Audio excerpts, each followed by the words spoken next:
Nangungulit na ang mga fan ni Kim Chiu at Paolo Avellino na bakit daw hindi pa nagsisimulang magbenta ng tiket ang Star Cinema ng pelikulang My Love Will Make You Disappear. Ang Hello Love Again daw ni Catherine Bernardo at Alden Richards September pa lang ay may pa-advance ceiling na ng mga tiket at to think na November 13 pa ang showing nila.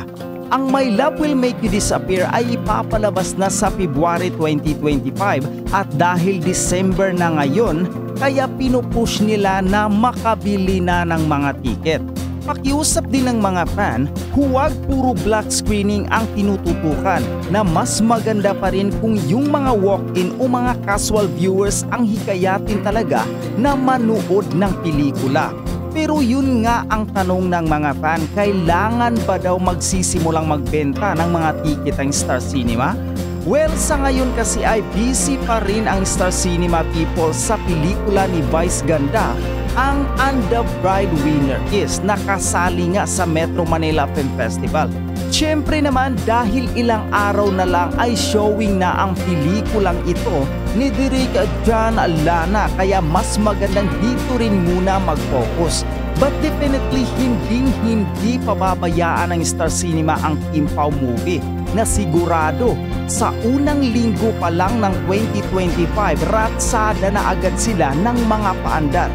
Anyway, nasabi na nga ni Miko Del Rosario na bagamat walang shooting sa abroad ang Kim Pao pero marami naman agad na mga international screening ang naka-line up.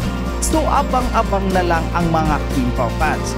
Pero nakakabilib talaga ang mga Kim Pao fans na gusto talaga nila tumulong sa promo ng pelikula. May ibang nasa abroad na kahit busy sa negosyo nila roon, nagagawa pa rin nilang magplano ng mga black screening dito sa Pilipinas. Anyway, isa lang ang nakikita rito. Gagawin ng Kim Pao fans ang lahat para lang kumita na limpak-limpak ang My Love Will Make You Disappear at target nga nila ang mahigit 1 billion pesos. Napakaraming ayuda na ng Kim Pao, no? Tama tayo doon na talagang hahataw na ng ayuda. Alam mo, parang feeling ko talaga magwa 1 billion din to. Kasi yung mga nasa abroad na mga Kim Pao fans, talaga naghahanda na sila. Meron nga akong kausap si Miss Janet na nasa Dubai siya ha. Nagpa-black screening na siya dito. Magpapa-black screen pala siya. Tapos meron siya magpapa-black screen, di pa nga palabas. Magpapa-black screen Nakaschedule siya. Nakaschedule siya. Kaya magpapa-black screening siya. Tapos meron siyang ka-partner. Dalawa lang sila ha. Tapos meron siyang in-assign dito na magpa-black screen. Kita mo na doon, no? Oo, yun nga si Cecil Baclay din from Las Vegas. Meron siya kasing grupo ng mga Kim Pao sa Amerika. Meron siyang grupo ng Kim Pao dito sa Pilipinas at yun ang magpapa-black screening. At sana doon tayo makapunta din. Sana malapit lang. Oo nga, eto nga si Janet. Dalawa lang sila nung kaibigan niya, si Manang Chenelin yata ang pangalan, ewan ko, basta. Sabi niyang ganon, dalawa lang sila pero tawag nila doon sa kanilang samahan, Kim Pao United. Kasi alam ba kung bakit Kim Pao United? At least United naman. Si Janet, siya yung Paolo Avellino. Tapos yung isang kapartner niya, si Madam Chenelin ay Kim Chiu. Kaya nag-unite sila, Kim Pao United. Cute do, di ba? At nag-order siya sa akin ng mga 30 pieces. Wow! Tubong lugaw na naman. Panalong-panalo. Hindi naman tubong lugaw. Kaya nga siguro ako kaya nga siguro ako pakosa kasi nga hindi ba alam mo naman 30 pieces agad ikwentahin ko, 150 sa isang t-shirt, 1.5 sa tent. That's 4,500 agad-agad walang kahirap-hirap. Bakit ka nagdi-decision sa presyo? Bakit Parang abonado pa ako Hindi no, yan ang kikitain mo, the 4,500. Hindi, yung 150 na per hindi 150 yun. Hindi, 150 yung tubo mo na kasi ang puhunan mo doon 350, bebenta mo ng 5, that's 150 sa 10 that's 150. So 4,500. Wala nga 150, ang mahal-mahal ng ang mahal ng printing ngayon dahil mag-i-eleksyon. Ay, nagtatanong nga si Cecil Baclay, baka gusto mo raw na yung contact niya na nagpiprint din. Kaya lang nga, bultuhan daw talaga yun. Oo, tsaka mga 100 pieces agad. At tsaka ang t-shirt ko talagang cotton, makapal. Oo nga. Makapal. Kapal. Correct. Nakita ko naman yun. Kaya nga naniniwala naman ako 500 ang Ay, more pa ba? Tinaasa mo na yung presyo? Hoy, alam mo, hindi pa may lamok. Hindi ka pa galing sa ano mo, ha? Hindi ka pa nakakabayad doon sa Bakit ako ba umutang? Sino bang ano? Diba? Sino ba nanalo? Si Julie Elaria ba? Si Julie Elaria kay tin mo kunin, ano? Si Julie Elaria ba? Oo, nanalo siya, hindi pa binibigay yung premyo. Hoy, Julie, ano to? Baka natanggap mo na, Pero hindi, no? Nasa Maynila lang talaga nag-shoot ang Kim Pao. Nakita mo na, ano kaya si Kim doon? May lamok talaga. Ganunin mo. Oo, meron talagang gano'n. Naka-uniform siya. Anong trabaho niya? Sales lady ba siya o teacher? Kasi meron daw isang school eh. Baka teacher. Oo, meron ding isa at nasa school naman nag-shoot. Naloloka ako sa pag sinesearch mo talaga yung Kim Pao, lalabas talaga dun yung mga fans na parang may iba nga nabibigla, nasa harapan na nila si Kim habang nag-shooting. Alam mo naman, just may binabantayan talaga to sa kahit saan sila magpunta.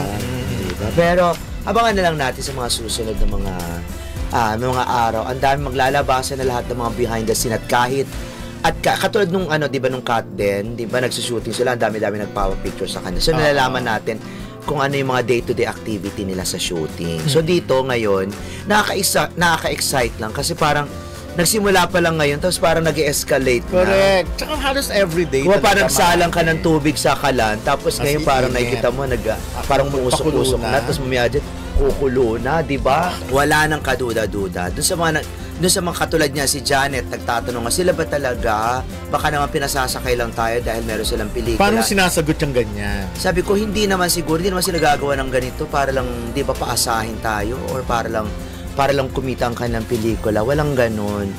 So, meron at saka lantaran naman talaga na kung ano meron sila, 'di ba? Vice ganda na nga lang, 'di ba? Showtime na nga lang, 'di ba? Kung i-joke nila itong dalawang ito, lalo si Kim, 'di ba? Ibig sabihin noon meron talaga at lantaran. Ba't naman nila kinakailang itago? Well, kung itatago man nila at hindi pa nila i-announce na officially or hindi sila amin, hayaan na natin kasi choice naman nila yon. Ang sexy ni Kim, ano? Grabe. Pero ako talaga, mas na-focus ako dun sa mga fans nila, talagang diba, gumagawa talaga ng effort. Ramdam mo yung effort. Actually, hindi ko lang gets kung ano yung statement nila regarding dun sa, parang eto na lang, no? Parang sinasabi lang na yung Kim Pao International is coordinating directly with the management to ensure an organized and effective campaign. Meaning, kasali sila sa campaign, diba? Pero, hindi naman siguro sinasabing parang official. Yung campaign nila, para sa kanila lang yon, para makatulong sa project ng My Love Will Make You Disappear. Sana lahat ng fandom merong ganyang fans. Katindi.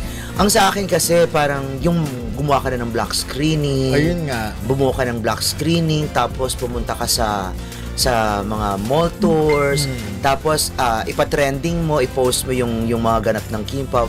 Para sa akin, malaking bagay. Yes, super laking bagay. Tsaka yung ginagawa nila na nagpapa-raffle sila, tapos nagpapa-trending every time, malaking bagay. Hindi ko lang alam kung ano pa yung gusto nilang gawin para at least maging solid talaga yung kampanya para sa Kim Pao at saka sa My Love Will Make You Disappear. Pero kasi, Ray, nung nakita mo naman kung sabay hindi natin parehas na panood yung sa Araneta, pero talagang isa sa pinakahumakot ng pagkalakas-lakas na sigawan at palakpakan ang Kim Pao. Of course! Diba? Talagang walang duda talaga na sila yung parang kasi syempre wala naman doon ang Alden, diba? So si Catherine solo doon. Pero yung Kim Pao talagang humamig. Sila ang number 1 na love team ngayon. Kaya huwag na kayo magtaka kung magiging 1 billion ito, no? Yun na agad. Ilang weeks. Di pa natin masasabi. Well. Diba? Tingnan natin. Paglabas ng trailer. 1 month. Pwede. Less than a month siguro. Less than a month. Para katulad nung meron na uling prediction si Ray Pumalo. Mag-iba na po tayo ng show. Prediction with Ray Pumalo. Mag-ano na po kayo. Mag-send lang kayo ng mga questions nyo. Yung at sasagutin na ni Ray Pumalo yan. At mag-send din po kayo ng Gcash. Pero dapat pag nag-send kayo ng mga tanong, may Gcash. May Gcash.